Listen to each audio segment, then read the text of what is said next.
Bonjour Baptiste. Bonjour Daniel. Alors, je vais te présenter en une minute, parce que voilà. Alors, tu viens d'études de philosophie et d'humanité écologique et tu as fondé en 2008 les éditions Wild Project. Éditions qui sont nées d'un enthousiasme philosophique pour le changement de paradigme que propose la pensée écologique. Tu fais partie de la famille des éditeurs, auteurs, artisans indépendants. Tu as par ailleurs cofondé avec l'urbaniste Paul-Hervé Lavessière l'agence des Sentiers qui veut contribuer à l'invention des villes écologiques de demain. Et tu vas intervenir sur les thèmes de nos rencontres qui ont été présentés ce matin. Alors en effet, nous aimons beaucoup au début de ces rencontres avoir deux interventions, l'une par un philosophe et l'autre par un scientifique, qui élargit notre horizon et qui sert de base nourrissante à nos réflexions et nos travaux pendant les 2 jours. Voilà. Alors, je te laisse la parole. Tu avais demandé 40 minutes. Elles sont là-haut, dans le... Parfait. Voilà. Parfait, je garde la je pense, oui. Je peux mettre ça là, peut-être. Donc, merci Daniel. Bonjour tout le monde. Merci pour cette responsabilité écrasante d'ouvrir les rencontres de Volubilis. Je ne sais pas qui a eu cette idée, mais j'ai trouvé ça bizarre au début. Mais après tout, le métier d'éditeur, on fait beaucoup ces genres de grands cadrages, puisque nous, on n'est pas forcément, en tant qu'éditeur, on n'est pas dans les textes, dans l'expertise des chercheurs, des auteurs, on est dans l'art de... J'ai parfois l'impression de faire rentrer des semi-remorques, des gros trucs, des grosses généralités, des gros sujets, de les mettre au bon endroit, de prioriser les questions. Donc après tout, bon, on va dire que ça me va de tenter cet exercice. J'espère être à la hauteur de la confiance que vous me faites.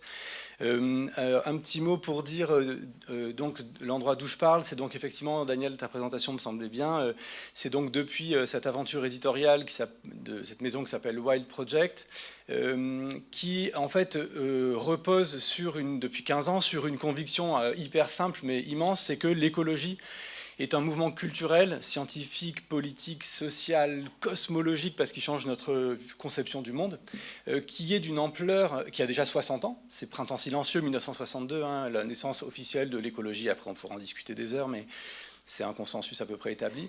C'est un mouvement qui a déjà 60 ans, qui n'a pas encore fini d'être déployé, d'être déroulé. En France, on s'intéresse aux humanités écologiques, donc à la philosophie de l'écologie, que depuis 2015-2016 environ. Ça fait 10 ans. L'anthropocène, le vivant, ces mots-là, ils ont marqué l'apparition de ces pensées de l'écologie en France. Elles existaient depuis les années 80 dans le monde anglo-saxon. Donc il y a eu un retard qui pourrait faire l'objet d'une conférence en soi. Pourquoi la France a mis 40 ans, mais je vais vous épargner ça.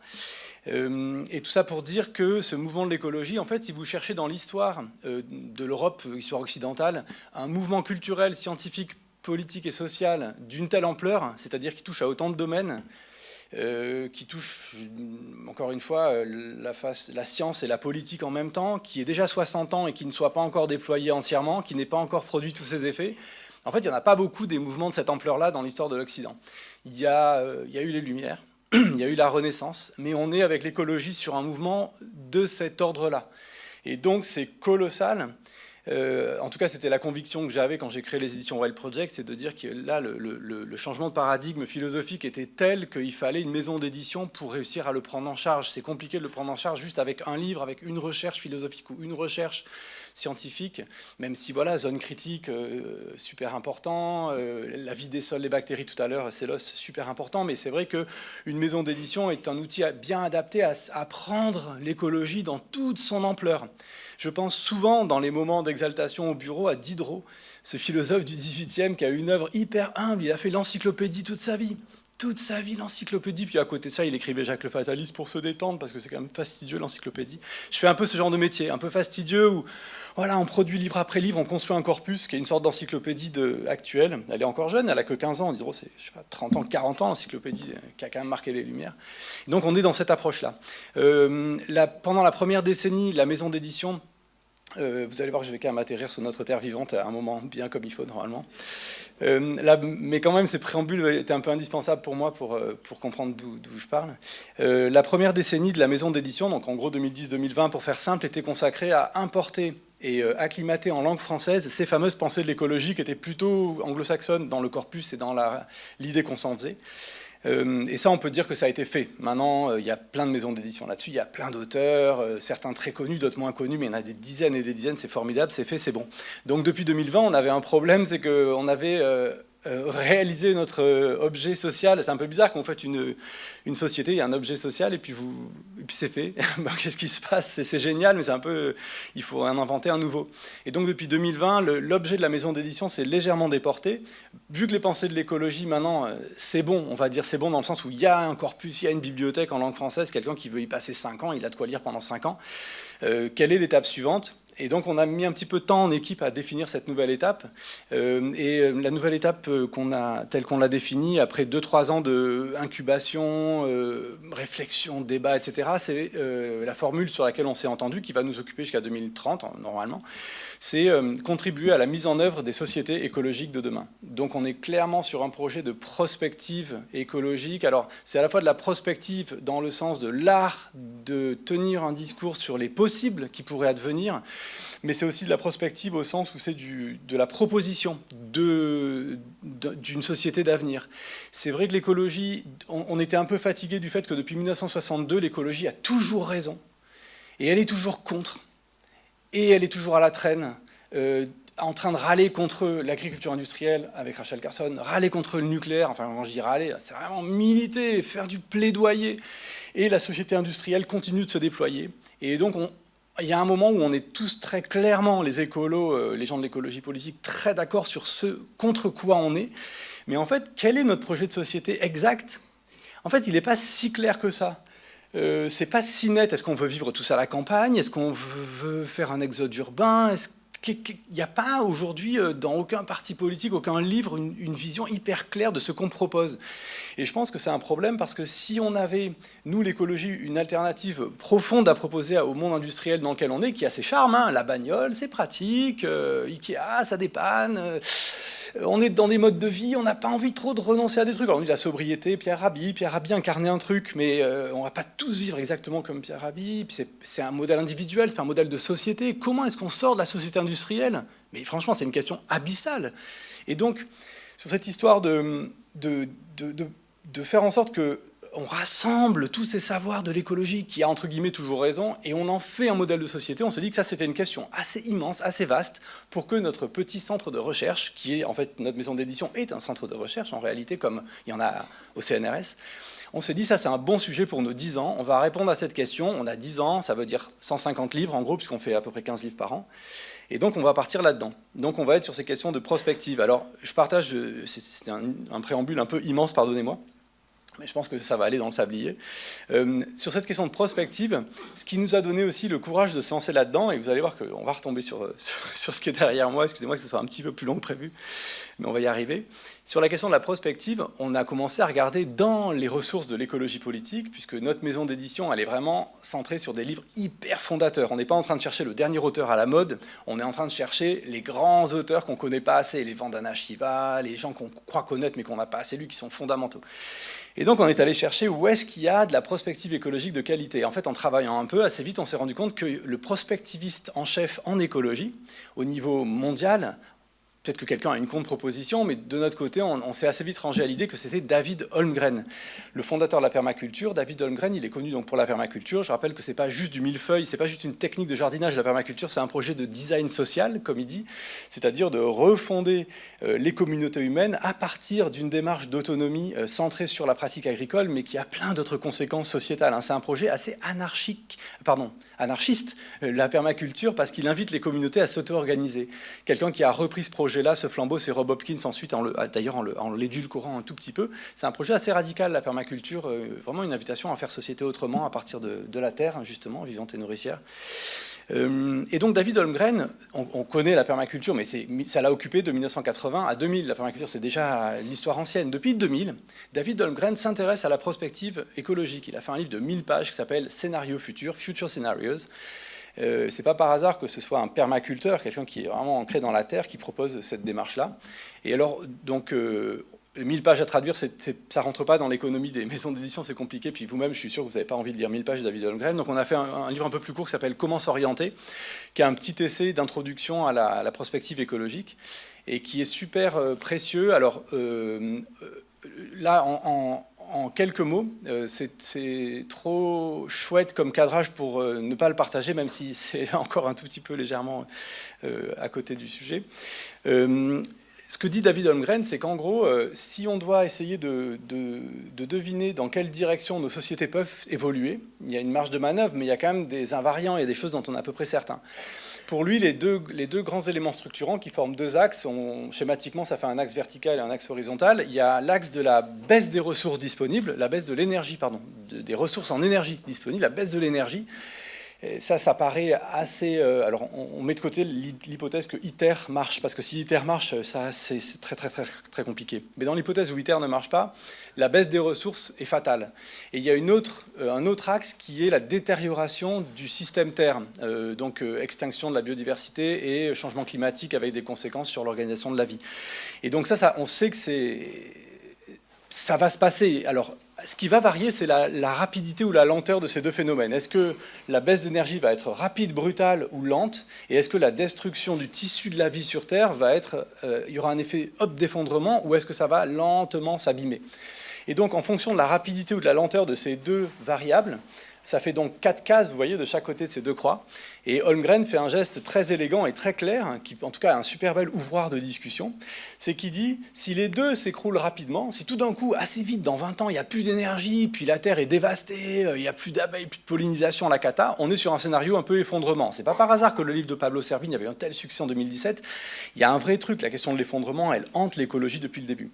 Donc ça, c'est dans le cas où les deux vont vite. Si les deux vont lentement, qu'on baisse lentement l'énergie et on arrive à trouver des solutions légères et tout ça, un peu d'éolienne mais pas trop. Bon voilà, là on est sur un scénario qu'il appelle Green Tech. C'est cet espoir un peu développement durable, vraiment gentil, démocratique, où pas trop d'inégalités, de plus en plus d'énergie renouvelable, on baisse un peu nos modes de vie mais pas trop, un peu de batterie par-ci par-là, et on arrive à tout tenir. On tient le développement, on tient le confort des pays développés, on tient un peu tout. C'est l'idée quand même qui domine un peu dans l'Union européenne, on va dire, d'une certaine façon, chez Macron, peut-être aussi d'une certaine façon, je ne sais pas trop. Bon, en tout cas, un truc où l'État, les États-nations restent en place et on fait une sorte d'écologie d'État qui est socialement à peu près OK. Et après, les deux autres scénarios, il y en a un où il y a beaucoup d'énergie, mais un effondrement de la biosphère. Et là, le scénario que Holmgren imagine, il appelle ça brown tech. C'est pas green tech, c'est brown tech. Ça veut dire brown comme fascisant. Ça veut dire des États-nations très très durs qui mettent en place des lois hyper dures pour tenir face à la crise écologique, mais dans une atmosphère un peu dictatoriale. Donc on pourrait imaginer, enfin on voit des pays où ce scénario pourrait se dessiner dès qu'il y a des États-nations un peu autoritaires.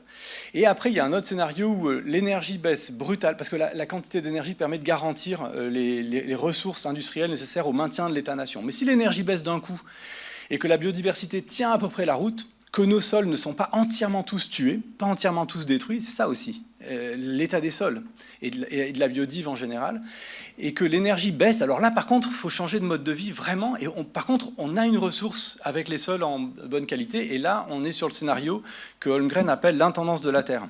Et ça, c'est en gros le scénario que lui, pour lequel il plaide, c'est-à-dire l'organisation de communautés plus réduites, sans doute dans des systèmes politiques plus fédéraux, où les communautés s'organisent entre elles pour, à partir de la question nourricière, de la question agricole, pour refaire société sur une autre base totalement, vraiment des sociétés issues, ancrées dans leurs espaces terrestres, dans leur sol, et avec une réinvention politique qui va derrière. Donc ça, il est transparent sur le fait qu'il plaide pour ce scénario, mais il est transparent aussi sur le fait que l'écologie, pour l'instant, n'a pas réussi à faire vraiment, à se transformer en projet de société. Donc le green tech peut gagner. Et surtout, ce qu'il dit, qui est très fin, c'est qu'en fait, on est dans un monde où green tech, brown tech, intendance de la Terre et effondrement peuvent se mêler d'un continent à l'autre, ça peut être différent.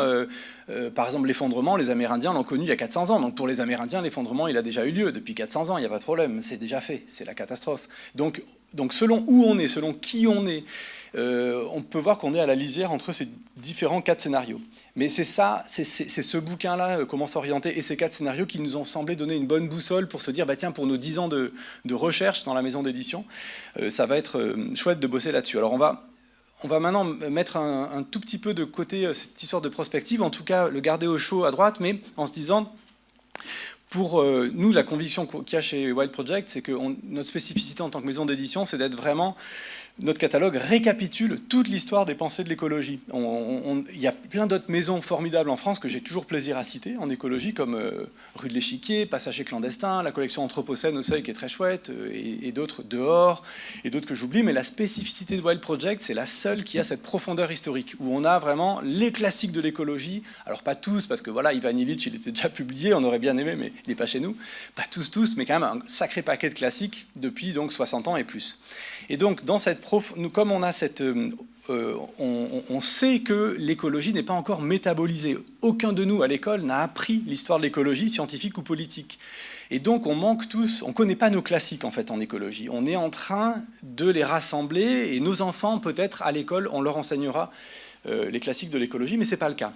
Et donc, quand on se projette dans cet effort de se projeter vers l'avenir, nous, on aime bien toujours faire attention à bien récapituler ce que l'écologie politique a proposé. Et alors, c'est là que j'atterris enfin sur le titre. Après cet insoutenable suspense, va-t-il y arriver? C'est que moi, quand j'ai vu les thèmes des rencontres de Volubilis, que j'ai trouvé un super beau thème, j'ai trouvé que l'expression terre vivante, alors je sais qu'il y a un petit t, et donc vous avez plutôt en tête la terre qui est ici mal axée, plutôt que la terre avec un grand T, mais enfin quand même l'expression terre vivante, il y a quand même une ambiguïté qui est assumée. Et donc je voulais me saisir de cette expression terre vivante parce que je pense que c'est une expression absolument fondamentale et importante sur laquelle je voulais dire quelques mots. L'idée que la terre soit vivante, sérieusement vivante, hein, pas juste de dire ah oui la terre elle est vivante comme le ciel est joli, c'est pas un jugement esthétique, c'est pas de dire ah ouais la terre c'est vachement vivant, non, que la terre soit une entité vivante, c'est quelque chose qui a fait l'objet de travaux scientifiques dont on connaît tous le nom, mais dont peu de gens connaissent le détail, en fait, le contenu. C'est donc le nom d'une révolution scientifique et philosophique qui a eu lieu dans les années 70 et qui s'appelle l'hypothèse Gaïa.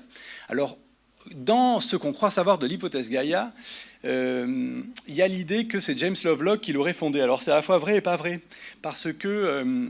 quand James Lovelock a fondé l'hypothèse Gaïa, au départ, c'était vraiment un professeur nimbus. C'est quelqu'un qui n'est pas biologiste, donc pour parler de la Terre et de la vie, c'est quand même mal barré. Il bosse à la NASA, il cherche des traces de vie sur d'autres planètes, comme vous le savez, parce que ça c'est un peu connu. Et il remarque qu'il cherche qu'est-ce qui caractérise les planètes où il y a de la vie. Et une caractéristique évidente, quasiment d'ordre physique, pas biologique, mais physique de la Terre, c'est que sa température est hyper stable comparée aux autres planètes. Alors c'est marrant, parce qu'on parle beaucoup du réchauffement climatique, mais aller par rapport à Mars, où on a des, je sais pas, je suis pas du tout... c'est du moins 500, du plus 1000 en degrés Celsius, ou en tout cas des variables comme ça énormes, ça je ne connais pas. Mais je sais que sur la Terre, l'idée de Lovelock, c'est de dire c'est très étrange à quel point la température est stabilisée. Et c'est bizarre parce que normalement, quand la température est hyper stable, c'est qu'il y a des systèmes de contrôle. Nos corps font 37,2, dès qu'ils font plus que 37,2 ou moins que 37,2 à 1 degré près, c'est la panique.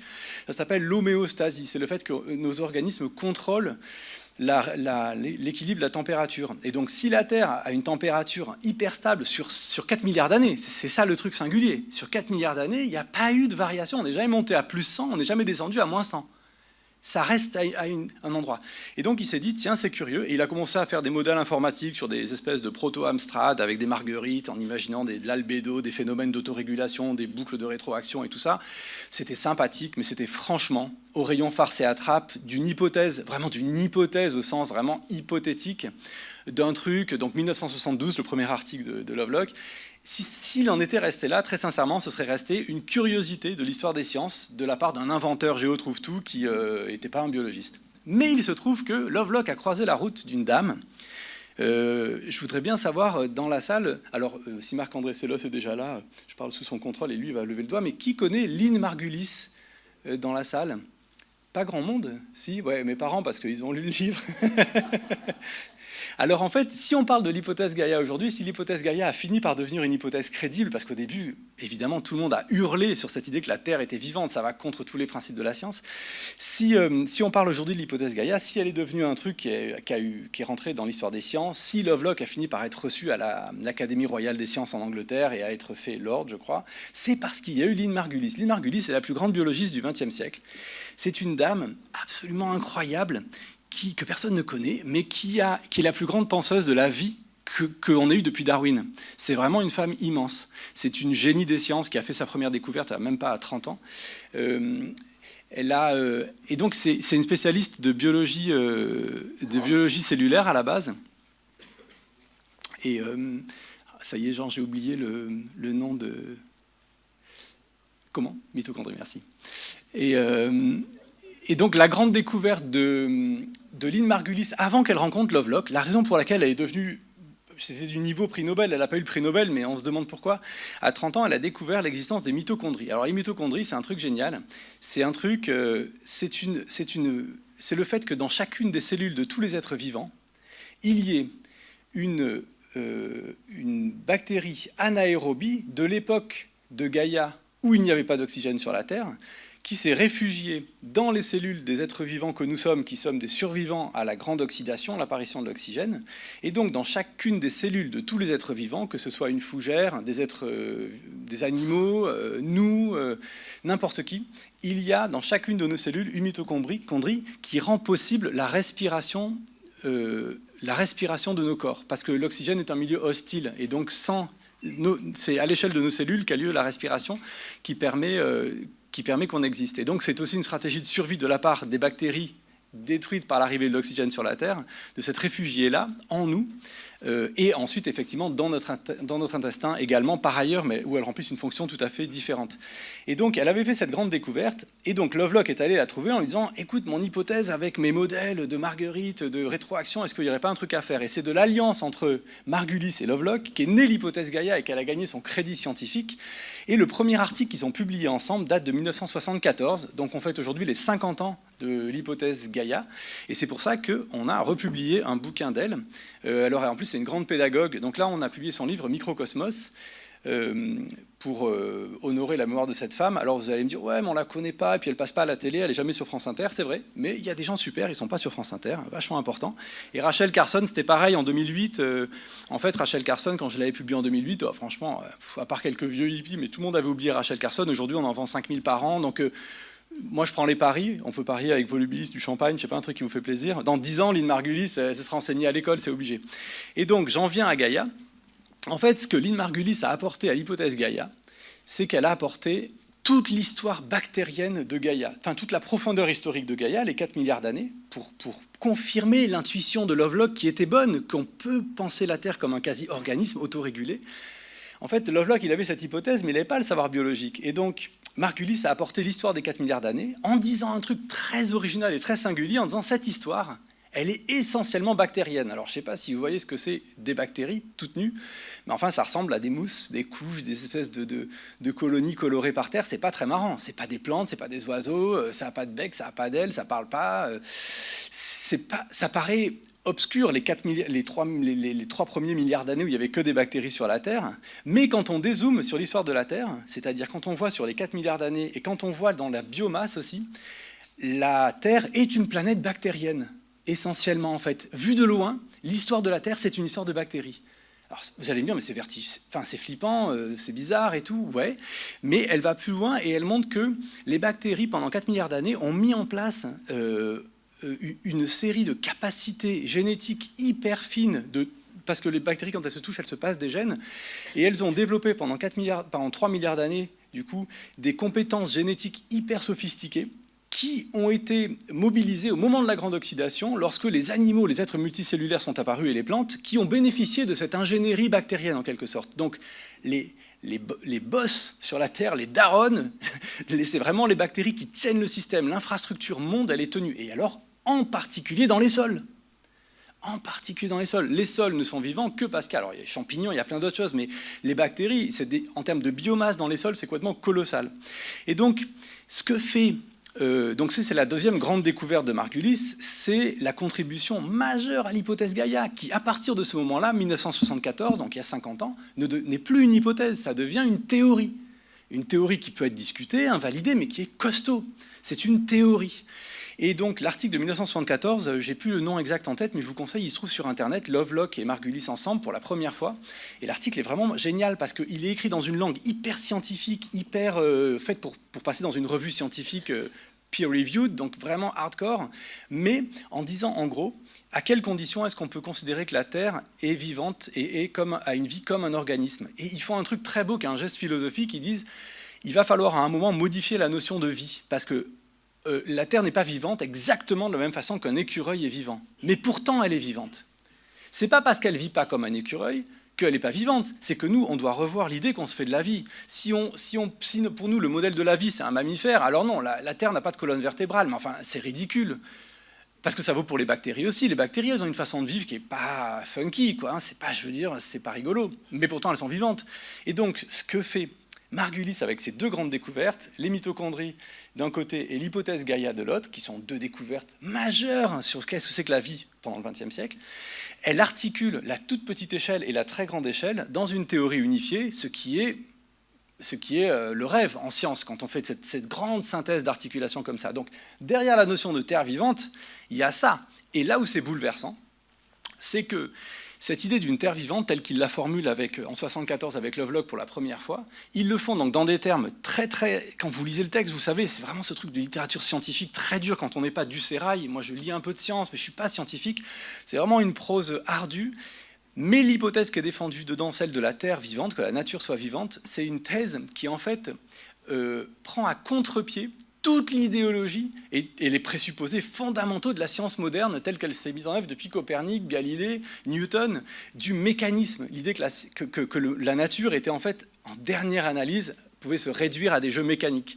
Et c'est ce mécanisme, d'ailleurs, qui a gagné la bataille, même en biologie, puisqu'au XIXe siècle, avec Lavoisier, la chimie et avec Darwin, on est dans l'idée aussi que la biologie elle-même est soumise aux lois du mécanisme. Donc la thèse de Lovelock et Margulis vient réfuter le postulat fondamental de la science moderne. C'est pas rien du tout, c'est absolument colossal. C'est pas seulement un événement scientifique, c'est pas seulement un événement philosophique, c'est en fait un événement civilisationnel parce que l'hypothèse fondamentale sur laquelle repose notre société, c'est celle que la nature est une matière, une ressource dont on peut se saisir. C'est ce que raconte Caroline Merchant. Elle passe pas à France Inter non plus, mais super importante. C'est la fondatrice des humanités environnementales, 1980, la mort de la nature. Caroline Merchant, c'est une historienne des sciences, et elle explique que la modernité, l'époque dans laquelle on vit, la modernité occidentale, s'est construite sur l'idée que la nature était morte. Et c'est parce que la nature était quelque chose qui n'avait pas de vie propre, pas d'âme, pas comme le croyaient les Renaissants. Quand on est dans Shakespeare, vous savez l'analogie, les planètes, les humeurs, les organes, tout ça, ce monde-là, non, ça c'est des sornettes. Et quant aux sauvages, ce sont des animistes, on invente le mot animiste, c'est des animistes. Donc nous, les modernes, on va être ni animistes, on ne croit pas aux esprits, ni non plus analogistes, là, alchimistes, astrologues, et tout ça c'est obscurantiste. On est moderne, on est rationnel, c'est-à-dire en fait on croit que la nature est mécanique et qu'elle est à notre disposition. C'est le programme dans lequel on vit tous, on est là, on est des modernes.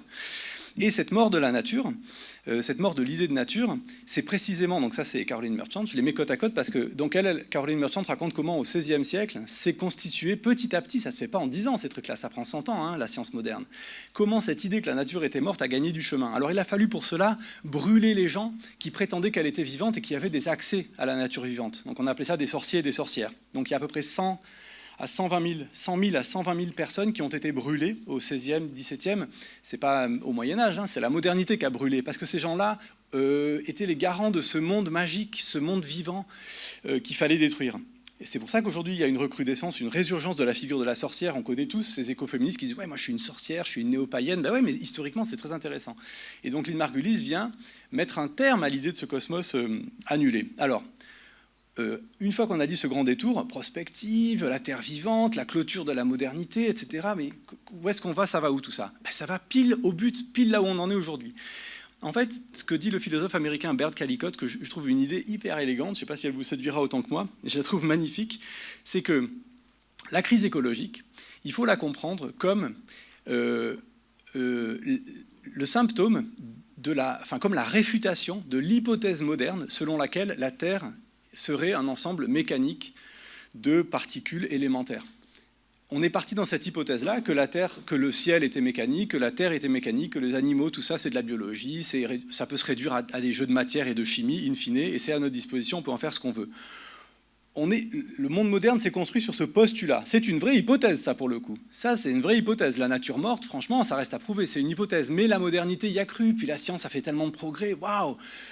Une fois qu'on est dans sa bagnole, sur une route de campagne, on voit bien la nature. Et effectivement, en dehors de nous, on la maîtrise, on l'a domptée, on a son pétrole, on s'est fait un monde en dehors d'elle. On voit bien, il y a un truc qui a l'air de marcher. Mais ce que dit Calicote, c'est que la crise écologique, avec son eau polluée, son air pollué, son climat qui se dérègle, son extinction, c'est la réfutation de l'hypothèse moderne. En gros, la modernité est une immense expérimentation où on est venu mettre en place des choses comme si la nature était morte et à notre disposition, et voilà le résultat. Et pour ça, ce n'est pas que le réchauffement climatique, hein, c'est d'abord et avant tout l'extinction, la 6e extinction, l'écroulement d'un facteur 10 des populations sauvages. Les animaux sauvages sont dans une courbe de disparition totale, en fait, sur la Terre. Et donc, je vous apprends rien, mais c'est juste qu'on parle toujours climat, mais en fait, le climat n'est qu'une petite partie du sujet extinction. Et ça a à voir avec ça, puisque la mort de la nature, quand elle dit la mort de la nature, elle parle de la mort de l'idée de nature au XVIe siècle. Mais ayant tué l'idée de nature, on a ouvert la possibilité à pouvoir l'exploiter sans aucune limite. Quelqu'un a dit tout à l'heure que la terre vivante, il faut la respecter, il ne faut pas, je ne sais plus. Oui, voilà, c'est ça. Vous comprenez que si on pense que la terre est vivante, que cet organisme-là a une vie, on est quand même... C'est même pas un problème stratégique ou tactique ou matériel. On est tenu de respecter un être vivant quand même. Si la terre est vivante, il y a un truc... On ne peut pas faire n'importe quoi. Et donc, tant qu'on pensait que la Terre était vivante, encore plus quand on pensait qu'elle avait une âme, etc., elle était sacrée. Donc, toute l'histoire de l'avancée industrielle, les mines ont fait l'objet de résistances depuis le 16e, 17e, 18e. Il y a toujours eu des résistances à ça, ça n'allait pas du tout de soi. L'historien Jean-Baptiste Fressot raconte très bien tout ça. Et donc ce retour de la terre vivante, c'est clairement une invitation faite à aborder d'une façon entièrement différente notre rapport à la terre. C'est une limite qui est posée à notre action qui est totale. Alors vous allez me dire, oui, mais on le sait, tout ça, on le sait. Oui, mais pas vraiment. Parce que dans la façon dont nous, on a été formés à l'école, dans notre culture, profondément, on est marqué par la modernité, par cette idée que la nature, in fine, est matérielle à notre disposition. Or, si on est à l'intérieur de Gaïa, c'est pas tout à fait la même chose. Et en plus, ce que j'ai évoqué sans bien l'expliquer tout à l'heure, c'est que si dans chacune de nos cellules, il y a ces bactéries anaérobies qui rendent la respiration possible, si dans notre intestin, il y a ces kilos de bactéries qui rendent notre alimentation et la digestion possible, c'est que c'est pas seulement que nous, on est dans Gaïa, c'est que Gaïa est en nous, parce que ces bactéries anaérobies qui rendent notre vie possible, ce sont les archives de l'histoire de la Terre. Ce sont les archives de ces 3 premiers milliards d'années dans lesquelles qui ont rendu notre existence possible. Et donc, Lynn Margulis redéfinit non seulement ce que c'est que la vie pour une bactérie, ce que c'est que la vie pour la Terre, mais même la vie pour nous, puisqu'elle dit que les animaux sont en fait des holobiontes. Ça veut dire, on n'est pas des individus réellement, on est habité on abrite des populations animales qui sont des infrastructures indispensables à notre vie. Donc nous-mêmes, nous sommes des espèces de petits morceaux de Gaïa. Nous récapitulons l'histoire de Gaïa. Alors il y a un petit peu une blague, c'est que quand vous irez aux toilettes, vous pourrez utiliser cette expression américaine qui dit « holy shit ». Vous savez, « holy shit », on dit en anglais, ça veut dire « sacrée merde »,« sainte merde », parce qu'effectivement, tout d'un coup, dans ce geste-là, on retrouve toute une archive de Gaïa. Donc c'est un rapport à soi-même qui est tout à fait différent. Mais c'est pour dire que voilà, c'est pas seulement qu'on est dans Gaïa qu'il faut la respecter, c'est que nous-mêmes sommes des créatures gaïennes, en fait, comme tous les animaux et toutes les plantes. Une fois alors pourquoi ce détour par tout ça? Parce qu'on voit bien maintenant l'enjeu de la prospective selon les pensées de l'écologie, c'est pas juste un problème matériel. Alors évidemment, les sols vivants, c'est le socle absolu. Donc sauver des sols vivants, voir tout ce qu'on peut pour les entretenir, etc., c'est fondamental, c'est la base de tout futur. Donc il n'y a pas de problème avec ça. Mais il s'agit de encore plus que cela. Il s'agit vraiment de refonder sur une autre base la civilisation. Et en fait, ça paraît des mots hyper spectaculaires, mais enfin, ça fait 50 ans qu'Edgar Morin le dit, donc je ne suis pas non plus tombé de mon lit en inventant ça ce matin. Et il y a 2 domaines où en fait, on est un peu obligé de le faire de toute façon. Et je dirais même au sens strict, au sens littéral du terme du mot civilisation, c'est que en fait, si le problème n'est pas tant le climat, ou en tout cas pas du tout uniquement le climat, mais l'extinction, il va falloir s'occuper d'autre chose que de décarboner, parce qu'on peut tout à fait décarboner en détruisant la vie sur Terre. Et là aussi, je sais que ce n'est pas l'opinion dominante, mais Aurélien Barraud hurle ça, pour le coup sur France Inter, dès qu'il peut. Et donc, il le fait très bien, c'est très bien ce qu'il dit. Il dit on peut détruire l'Amazonie avec des bulldozers à panneaux solaires. C'est un résumé très clair de la situation. Et donc, l'extinction, qu'est-ce qui cause l'extinction? Ce n'est pas du tout le CO2. Mais absolument pas. Le CO2 n'a aucun impact à ce stade sur l'extinction. Il en aura peut-être à un moment. Mais pour l'instant, il n'en a pas. Ce qui détruit la vie sur Terre, surtout depuis 1945, parce qu'on va dire, oui, il y avait les mammouths avant et tout. Enfin, ça allait quand même. Je veux dire, avant 1945, ça allait en réalité. Depuis 1945, ce qui détruit la vie sur Terre, c'est ce que sont devenus nos champs et ce que sont devenues nos villes. Et plus précisément, l'industrialisation des champs et l'industrialisation des villes. Donc, dans le cas des champs, on connaît, c'est l'agriculture industrielle, donc remembrement, c'est rigolo, comme si c'était démembré. Alors il y avait du bocage et tout, c'était démembré, il a fallu remembrer. En fait, c'est la destruction, c'est du démembrement total. On a tout cassé. Des millénaires, enfin des siècles de sagesse cultivatrice accumulée, en mélangeant la culture des arbres, la culture des bêtes, la culture des champs pour des sols vivants, tout détruit. Et ce que sont devenues nos villes. Alors on dit tout le temps l'étalement urbain et tout, mais le problème c'est que c'est un phénomène, mes parents l'ont vu pendant leur vie, l'étalement urbain. Moi je le vois se continuer à ma génération. Et à l'échelle d'une vie, ça paraît pas si gros, mais en fait c'est énorme. Il y a un architecte chinois, Wang Shu, qui a une expression très belle. Il dit c'est pas de l'étalement urbain, c'est un raz-de-marée, comme un tsunami. La tâche urbaine a fait x10. Et donc, sans parler après du réseau des routes et des voitures qui resserrent tout ça et qui créent la fragmentation des territoires, la destruction des habitats, qui est une cause majeure de l'extinction. Donc, en une phrase, pour le dire hyper simplement, pardonnez-moi pour ceux qui maîtrisent absolument ça, mais je trouve que ce n'est jamais dit, en fait, ni dans le monde, ni dans les médias dominants. Ce qui détruit la crise écologique aujourd'hui, c'est l'extinction. Ce qui détruit la vie sur Terre, c'est nos champs et nos villes. Donc, c'est quand même extrêmement simple. À partir de là, on a deux grands sujets qui s'ouvrent et qui correspondent aux 2 journées de Volubilis. Donc, votre programme croise complètement de façon organique le programme des éditions Wild Project. Donc on a 2 problèmes, les champs et les villes, et il faut les penser ensemble. Alors, sur les champs, là aussi, moi, je m'en tiens à mes classiques. Le procès de l'agriculture industrielle, il a été fait depuis très longtemps. Les écolos ont raison depuis très longtemps, et ça, c'est à peu près réglé. Vous connaissez le premier volet de cette résolution, mais le deuxième volet n'est pas toujours hyper connu. Donc Rachel Carson, Printemps silencieux, j'explique pas. Pesticides, destruction de la santé des sols, des animaux, des humains, des vivants, tout le monde. Et donc elle invente, 60 ans avant que l'ONU le fasse, elle invente la notion de santé globale en quelque sorte. Elle dit il n'y a pas de santé humaine sans santé des sols. Les deux, il n'y a pas d'un côté des militants de la santé humaine, des médecins, de l'autre côté des écolos. En fait, c'est le même sujet. C'est quand même 1962, cette idée. L'ONU a mis 60 ans. Mais le deuxième volet de cette question, qui est hyper intéressant, c'est que, donc là déjà, il y a quand même une critique radicale de l'agriculture industrielle qui invite à son démantèlement immédiat. Je veux dire, c'est pas juste d'interdire le DDT, c'est radical. Et le deuxième volet, c'est en 1993, Vandana Shiva, qui est déjà une théoricienne active. Je suis bon dans les temps, ça va là, ou un peu long, ouais. Ouais, ça va. Ok. Il vous reste les 3 petits points, c'est ça, ouais, ok. Donc en 1993, Vandana Shiva, enfin en 1992 en fait, elle rentre ulcérée de la conférence de Rio. Parce qu'elle entend à Rio qu'il faut maintenant, les Nations Unies décident de protéger la biodiversité. Et ça la met hors d'elle parce que ce sont ces mêmes Nations Unies qui ont adopté comme doctrine depuis 1950-60 l'idée qu'on ne pouvait pas nourrir la Terre sans l'agriculture industrielle. On ne pouvait pas nourrir l'humanité sans agriculture industrielle. Donc elle dit comment est-ce que ces Nations Unies peuvent d'une main favoriser, subventionner à milliards l'agriculture, enfin inviter à la subvention à milliards de l'agriculture industrielle, qui est le premier destructeur de la biodiversité, et de l'autre, inviter à protéger la biodiversité. Ce paradoxe, vraiment, la met dans une rogne totale. Et donc, elle fait un bouquin qui s'appelle « Monoculture de l'esprit », 1993. Je pense que c'est un des livres les plus importants d'une bibliothèque écologique. On l'a vendu à 1000 exemplaires pour le moment parce que les gens ne connaissent pas leurs classiques. Mais moi non plus, je découvre. Je vous parle de ça comme si je le connaissais depuis toujours, mais j'ai découvert il y a 3 ans ce bouquin. Donc, on se calme, on apprend ensemble. Et donc, dans ce livre fabuleux, elle explique exactement, de façon hyper précise, parce qu'elle a une tournure d'esprit très scientifique, comme Margulis, c'est une physicienne à la base, elle.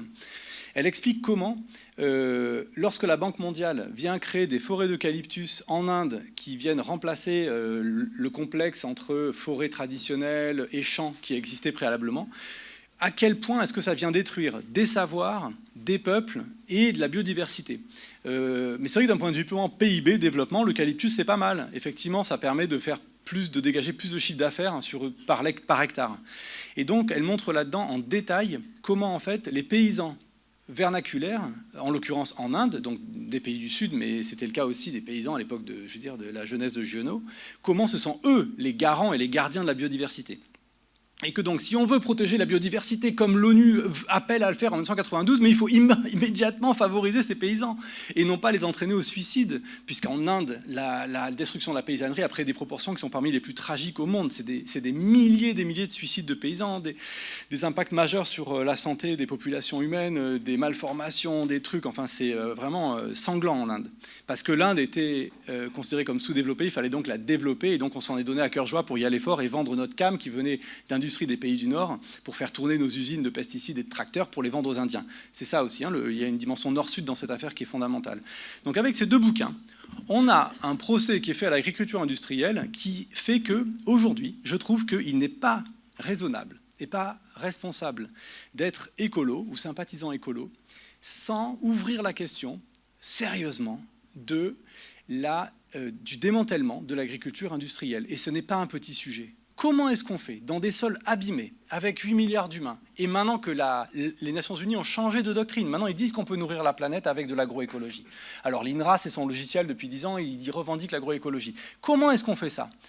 Aujourd'hui, je ne crois pas. Alors, il y a le scénario After 2050 à l'échelle nationale qui montre comment on peut développer l'agroécologie. Mais la question du démantèlement, elle est absolument majeure. Parce qu'on va toujours vous dire: ah, mais alors, les ouvriers des usines de tracteurs, alors, et le PIB dégagé par les trucs. Alors, on ne peut rien faire, mais il faut le faire. Et aujourd'hui, une des personnes en France sur le plan médiatique, pardon, j'en ai un peu aux médias, parce que je trouve que les questions sont souvent mal posées. La personne la plus médiatique en France, qui carrément a fait une OPA sur le futur et sur la prospective, Jean Covici, 1 million d'exemplaires vendus de la BD. Il y a des qualités, c'est pas pour faire son procès personnel à lui. La question de l'agriculture est quasi absente dans son propos, elle est secondaire. C'est complètement hallucinant. Je veux dire, il n'y a pas de prospective écologique qui ne mette pas au centre la question agricole. Pour les raisons qui sont là, Lynn Margulis, les sols, les bactéries, nous sommes ce que nous mangeons, c'est la fin, c'est ça? Eh bien, ça va aller. Je vais juste aborder la fin. Oui, je vais faire une petite conclusion ville terrestre. Et donc, la question du démantèlement de l'agriculture industrielle, ça, c'est une bonne base pour réouvrir la question de la planification écologique. Mais pas une planification à coup d'EPR et de maintien de la filière automobile, une planification de démantèlement. Sortir de ça pour que nos enfants ne soient pas trop malades, pas trop obèses, pas trop stériles. La stérilité, 1 homme sur 2 sera stérile en 2050, d'après toutes les projections, à cause de la nourriture, à cause du fait que nos sols sont abîmés, que notre nourriture est dégueulasse. Donc, si on met au centre la santé des humains, et ça paraît pas con, je veux dire. À ce moment-là, le démantèlement de l'agriculture industrielle est un sujet majeur. Et ça va prendre 20 ans, si on fait ça bien et vite. Ça ne va pas prendre 2 ans de démanteler l'agriculture industrielle. Donc ça, c'est pour les champs. J'avais un volet, les villes, qui dure encore 20 minutes, que je vais vous épargner. Mais on va dire que sur les villes, il y a un mec à lire qui est absolument génial, Sébastien Marot, Prendre la clé des champs, agriculture et architecture.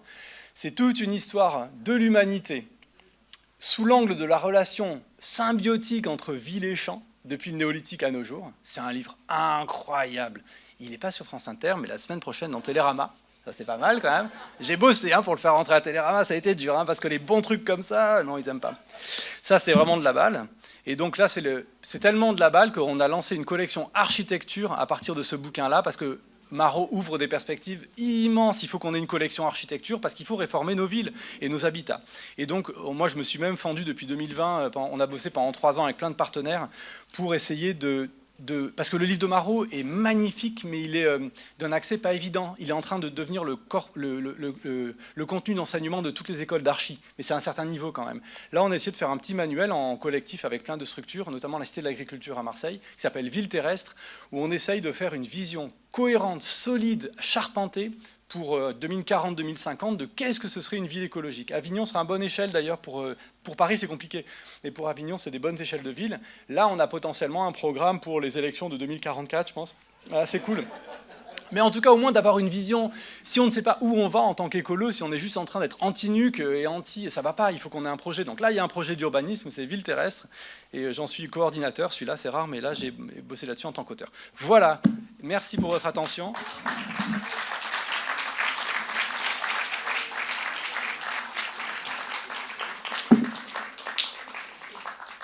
Et je ne sais pas s'il reste du temps.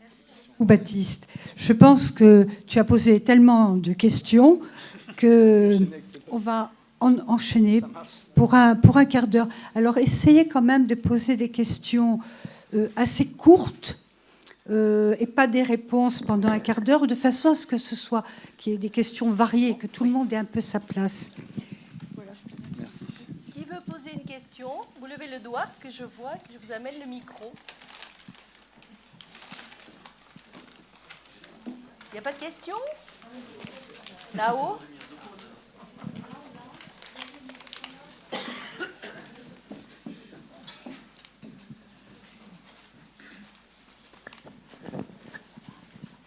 Oui, bonjour. Ne faut-il pas parler de décroissance? Alors, absolument. J'essaie de faire court, Daniel. Il y a un mot dont je n'ai pas tellement parlé, c'est la descente énergétique. On l'a vu quand Holmgren parlait du fait que l'énergie allait descendre.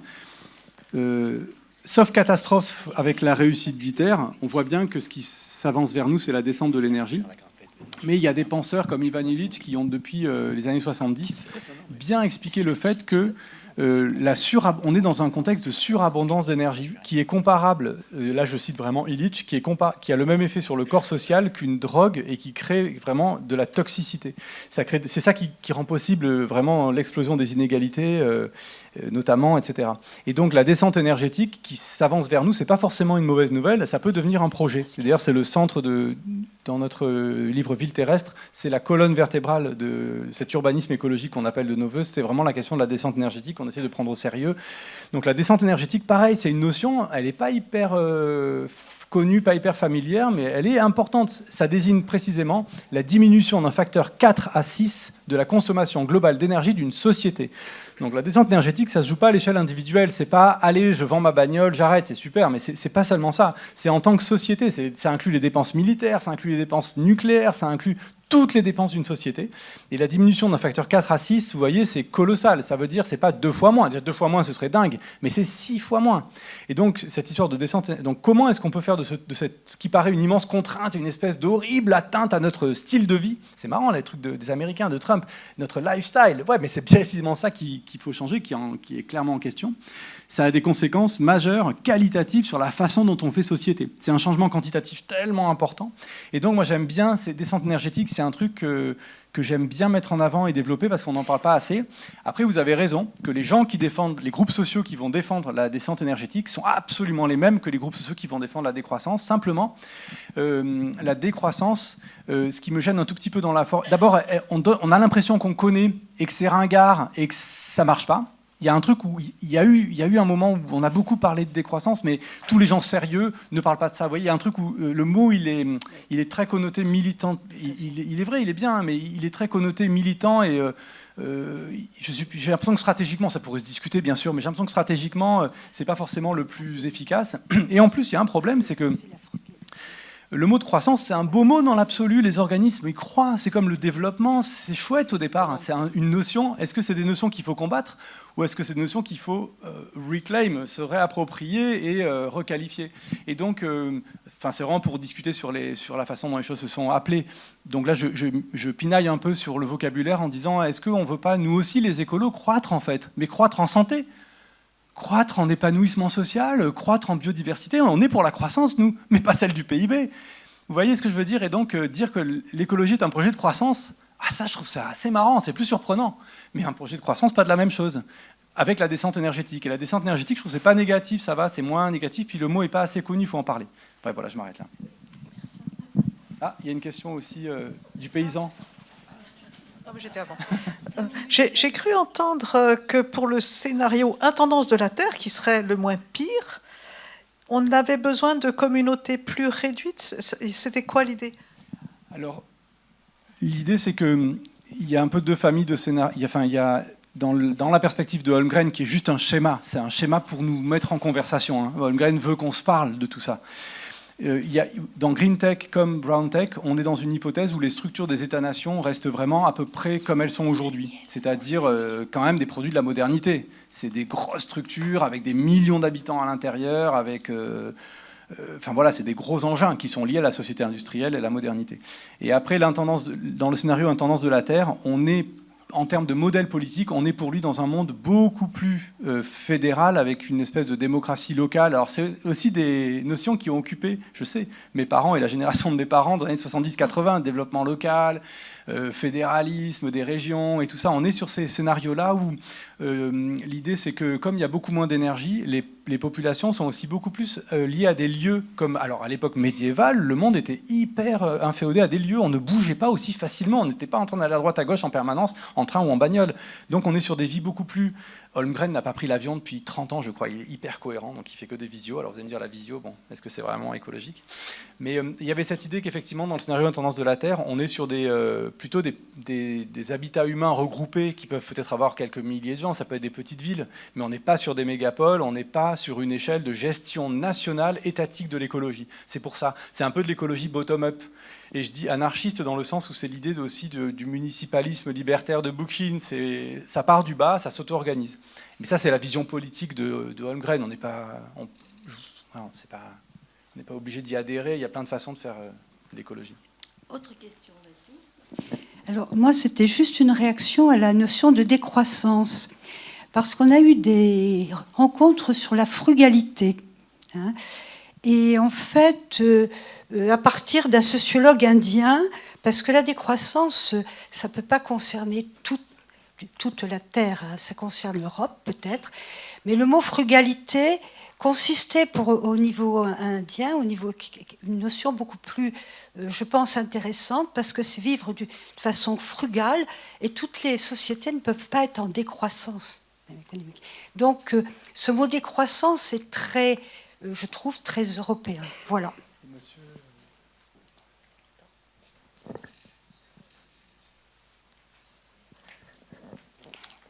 Concernant le projet éditorial, pour revenir à là d'où vous venez et à qui vous destinez les lectures, entre exhumer les auteurs anglais et présenter des auteurs intéressants, je voulais savoir si, pour la vulgarisation, vous envisageriez ou vous envisagez de faire des ouvrages dans un autre format que le livre poche, avec des illustrations, voire de la bande dessinée, par rapport tout simplement à la vulgarisation dont vous me faisiez mention un peu plus tôt, parce qu'il y a différents publics qui peuvent être touchés ou concernés, et avec différents niveaux d'appréhension de la chose, de l'objet livre. Merci. Alors effectivement, pendant la première décennie, comme on a réuni des livres fondateurs du corpus, le niveau était un peu plus, on va dire, universitaire, encore que Printemps silencieux, c'est facile à lire, mais il y avait quand même des grands livres un peu imposants. Depuis 2020, on a amorcé ce virage où on a de plus en plus de livres de poche vraiment abordables. Margulis, c'est facile à lire. Moi-même, on a écrit un manuel, Les pensées de l'écologie, qui est hyper facile à lire. Le Caroline Merchant, ici, petit format, il est aussi facile. Ville terrestre, c'est hyper abordable. Donc on a de plus en plus, on va dans ce sens-là. Et c'est vrai que la BD, on voit bien, ça a vachement de succès, ça parle. Je pense qu'on y va, on va vers la BD, mais c'est un petit changement de culture en tant qu'entreprise qu'on fait progressivement, parce qu'à la fois, il faut que nous, on développe cette compétence d'être de plus en plus pédagogue. Et c'est aussi pour ça que j'ai plaisir à répondre positivement quand je peux à ces invitations-là, parce que pour moi, c'est toujours des moments pédagogiques, ça me permet de refaire des synthèses, et j'apprends peut-être même plus que vous, parce que je remets en ordre mes idées. Et donc, on va de plus en plus vers ça, mais ça se fait petit à petit, parce que nous-mêmes, il faut qu'on monte en compétence sur la pédagogie, et aussi, il faut que le public nous suive. Si tout d'un coup, on devenait si on passait d'un truc vachement scientifique à un truc, il faut aussi y aller doucement. Mais je pense que oui, d'ici 2030, on aura de plus en plus de trucs méga pédagogiques, c'est clair, vous avez raison, il faut qu'on aille vers ça. Alors, j'informe le public qu'il y a pas mal de gens qui sont en visio actuellement, et on pourra avoir éventuellement de la part de la régie des questions des gens qui sont en visio. Voilà, je donne la parole. Oui, bonjour. Oui, merci déjà beaucoup pour votre présentation, avec des idées très éclairantes. Je voulais rebondir sur cette question de décroissance, parce que je crois qu'il y a un petit malentendu qui s'est glissé. On parle vraiment de décroissance du PIB quand on parle de décroissance. Bien sûr, ouais. Et c'est, en fait, voilà, je pense que si ça intéresse certaines personnes, il y a Timothée Parric, qui est aujourd'hui finalement celui qui défend le mieux cette idée de décroissance, et qui invite justement à renoncer à cet indicateur du PIB, parce que en fait, c'est là que vient le problème. Et ça m'amène à une deuxième remarque. Il y a Hervé Kempf qui vient de sortir une BD sur le fait que les ultra-riches ravagent la planète. Et en fait, je voulais aussi m'interroger sur le fait qu'aujourd'hui, le fait de pointer du doigt le capitalisme comme principal responsable de ce qui nous arrive est devenu presque, difficile. Alors que clairement, je veux dire, on a quand même tout un système qui est organisé pour ravager la planète, et que si on regarde autrement le problème, on va avoir peut-être du mal à renverser ce système, quoi. Alors juste, ouais, sur la première chose, en fait, je sais bien que les décroissants sont contre la croissance du PIB. Simplement, ce qui m'embête, c'est que ce mot de croissance était un mot, encore une fois, qui est positif, et je trouve qu'on gagnerait peut-être à le reprendre à notre cause. C'est un mot organique qui parle de la vie, la croissance. Et donc, il y a une sorte de dévoiement du mot de croissance, et on pourrait dire que c'est de l'alter-croissance, enfin de la vraie croissance. C'est eux qui sont dans une... Donc bref, ça c'est un détail, important. Et ensuite, sur la question du capitalisme, c'est évident, c'est vrai que je ne l'ai pas abordé de front. Ce qu'il faut bien voir, c'est que si on est vraiment dans un monde tel que la modernité en a fait l'hypothèse, c'est-à-dire un monde fait de matière inerte, sans âme, de ressources à notre disposition, et si on est dans l'anthropologie de la modernité, Hobbes, c'est-à-dire l'homme est un loup pour l'homme, les humains sont dangereux, il faut qu'on crée des États pour les tenir, il faut des flics pour tenir les humains. En fait, c'est ça que dit Hobbes. Sans flics, ça ne tient pas ce truc. Les humains sont vraiment sauvages. La nature, elle est morte, donc elle est menaçante puisque nous, on est vivants. Donc il faut qu'on survive dans une nature morte. Et ensuite, on est dangereux, nos congénères sont des loups pour nous, donc il faut s'en protéger en passant par l'État. Donc le moderne est complètement flippé. C'est la passion dominante du moderne. Le moderne, il a peur. Il a peur de la mort parce qu'il vit dans un monde mort. Et il a peur de ses congénères parce qu'il appelle le flic. Ça, c'est la modernité. Si ces deux hypothèses sont vraies, si vraiment l'homme est un loup pour l'homme, et si vraiment la nature est morte, mais le capitalisme a raison. Il n'y a pas d'autre modèle. Ce que je veux dire par là, c'est que le capitalisme n'est qu'une partie du problème. Le problème, c'est la cosmologie qui est derrière. Si on pète la cosmologie, si on démantèle cette vision moderne du monde, en montrant que l'homme n'est pas un loup pour l'homme, Kropotkin, en montrant que la nature n'est pas morte, Lynn Margulis, il n'y a plus besoin d'avoir si peur. Et s'il n'y a plus besoin d'avoir si peur, on n'est pas obligé de jouer les égoïsmes et les intérêts des uns contre les autres avec l'économie qui va à la main magique du marché créer de l'ordre dans ce chaos. Le monde n'est plus chaotique. Et c'est la pensée anarchiste, depuis toujours. Et il y a eu toujours cette pensée-là qui a accompagné la critique de la modernité. Donc le capitalisme est l'ennemi, mais je pense que ça n'est pas l'ennemi ultime. Le capitalisme n'est que l'émanation de cette cosmologie moderne, encore une fois. Et du Hobbes, on en a tous bouffé. Au lycée, on en est imprégné, ça coule dans nos veines, ce truc. La peur, comme passion moderne. Donc c'est pour ça que je pense que ceux qui pensent que parce qu'ils disent « je suis anticapitaliste » ou « c'est la faute du capitalisme », ils pensent avoir raison contre tout le monde, avoir réglé le truc. Je pense que c'est un peu superficiel. Et que le capitalisme est l'expression économique de cette cosmologie moderne, mais qu'il faut aller à la racine. C'est pour ça que la philosophie, parfois, est encore plus radicale que l'économie, je trouve. Elle va vraiment chercher le truc en profondeur. Alors, il y a une dernière... Je suis désolée, mais le temps tourne. Tes réponses sont superbes, mais il faut être un peu plus... Je suis là. Plus court, oui, pardon. Oui. Voilà. Donc, il y a une dernière question. Philippe, je suis désolée, je ne pourrai pas prendre ta question. Il y a une dernière question là. Hein, et ensuite, on aura une pause. Bonjour.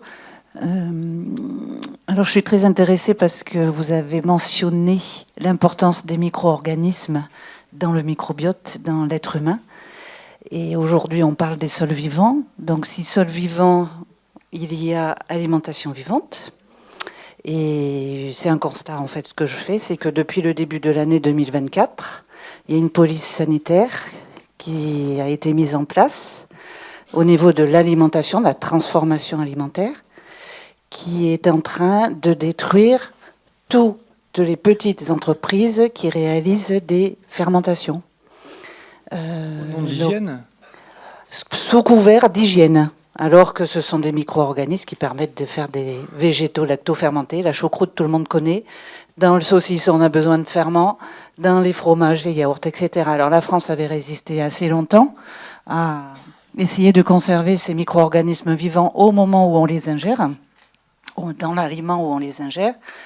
Mais je crois que cette année, ils ont mis un grand coup pour essayer de limiter, voire de faire disparaître tous les micro-organismes qui peuvent nous apporter du bon au niveau de l'immunité, des nutriments, etc.